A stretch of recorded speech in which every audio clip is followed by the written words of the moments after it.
Hi అండి.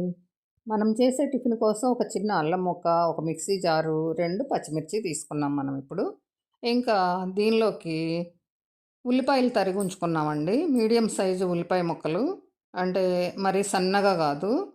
ఉల్లిపాయలు శుభ్రపరచుకుని, దాంతో ముక్కలు చేసి ప్రక్కన పెట్టుకుని, ఇట్లా మళ్ళా 2 బంగాళదుంపలు శుభ్రం చేసుకుని, వాటికి పీల్ చేసేయడం అనమాట. అంటే తోలు తీసి నీట్‌గా ప్రిపేర్ చేసి అక్కడ పెట్టేసుకోవడం. వాటిని కూడా ఎంత అంటే అలా గుంట పొడుపు కూడా లేకుండా నీట్‌గా చేసేసి, ఇంకా వాటిని ముక్కలు కోసి అవి చూడండి ఏ సైజు ఉన్నాయో బంగాళదుంపలు. అంటే నీళ్లు పోసే పని లేదనమాట. అందుకోసం నేను అంత వివరంగా చూయించుతున్నాను. కానీ ఉల్లిపాయలు కూడా అలాగే ముక్కలు వేసేసి, మరి దీనిలో ఇంకా వీటిని ఇప్పుడు మిక్సీ పట్టుకొచ్చేసేయడమేనండి. చక్కగా ఆ పిండి ఆ ముక్కలన్నీ మెత్తగా చేసుకుని, మరీ మెత్తగానేమవ్వవు. ఓ మోస్తరు బరగ్గా ఉంటాయి.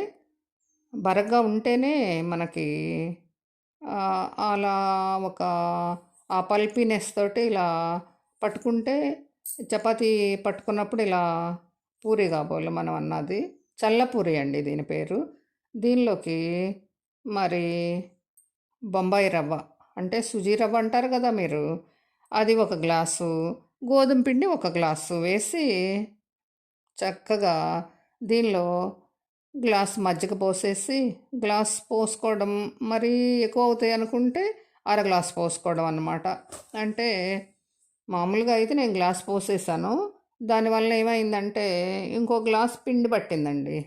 ఇంకో గ్లాసు గోధుమ పిండి మనం పూరి పిండికి ఎలా కలుపుకుంటామో అలా కలపాల్సొచ్చింది. అయితే మనం బంగాళదుంపల ముక్కలతో పాటే కరివేపాకు, జీలకర్ర, వాము కూడా వేసి ఉండాల్సింది.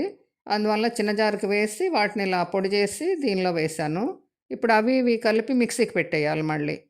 మిక్సీ వేసి చక్కగా దాన్ని మొత్తాన్ని గట్టిగా ఒక ముద్దలాగా చేసుకోవాలి.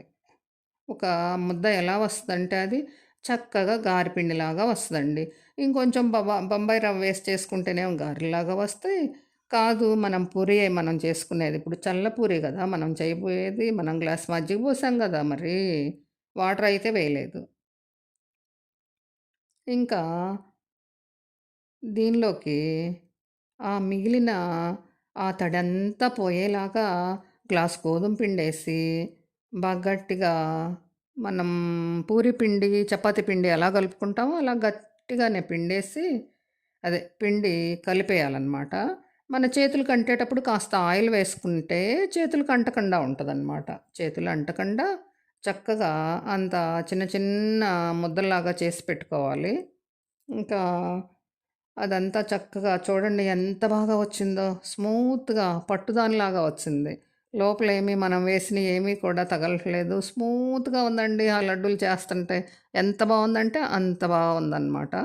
ఇంకా దీన్ని పూరి ప్రెస్ మీదే చేస్తానండి నేనైతే. చక్కగా పూరి ప్రెస్ మీద చక్కగా ఒత్తేసి, ఇంకా మనం ఒక బాండీలాగా అంటే మందపాటి గిన్నెనమాట. అది ఏదైనా గావచ్చు. ఇనపదైనా గావచ్చు, మామూలుదైనా గావచ్చు. అంటే ఇండాలేమైనా గావచ్చు. ఇలా పూరి ప్రెస్ మీద నీట్‌గా చేసుకొని అంటే బాగా గట్టిగా ఒత్తినా గానీ పర్వాలేదు గానీ మీడియంగా ఒత్తండి. ఇలా ఇనుప బాండీలోనే వేశాను నేనైతే. నూనేం లేదండి. ఒక 2 స్పూన్ల ఆయిలే వేశాను ముందు నేను. ఇంకా తర్వాత ఎంతంటే ఒక చిన్న గుంట గరిట. అదెంతంటే మామూలుగా ఒక 2 టేబుల్ స్పూన్స్ పడుతుందేమో ఆ గరిట. అంత చిన్న గరిటెతో వేస్తే ఇది పూరిలాగా చక్కగా పొంగుతుందో చూడండి ఎంత బాగా వస్తుందో పొంగడం. ఇంకా దాన్ని మంచి గోల్డ్ కలర్‌లాగా రావాలనమాట. ఆ చపాతీ కొంచెం కొంచెం అక్కడక్కడ మాడుతూ కొంచెం మాడాలి. అంటే మాడటం అంటే కొంచెం బ్లాకిష్‌డు కాకుండా గోల్డ్ కలరు కాకుండా అదో టైపు బ్రౌన్ అనమాట. ఆ బ్రౌన్‌లో వచ్చిన తర్వాత తీసేసుకోవటం. మిగిలిన పూరీలన్నీ మన చల్ల పూరీలన్నీ అలాగే ప్రిపేర్ చేసి, చక్కగా అవి తినేటప్పుడు ఎంత బావున్నాయనుకున్నారు? ఇలా చేత్తో ఇలా నలిపితే, మనం అరచేత్తో ఇలా పట్టుకొని నలపగానే బిస్కెట్‌లాగా ఊడిపోయిందండి.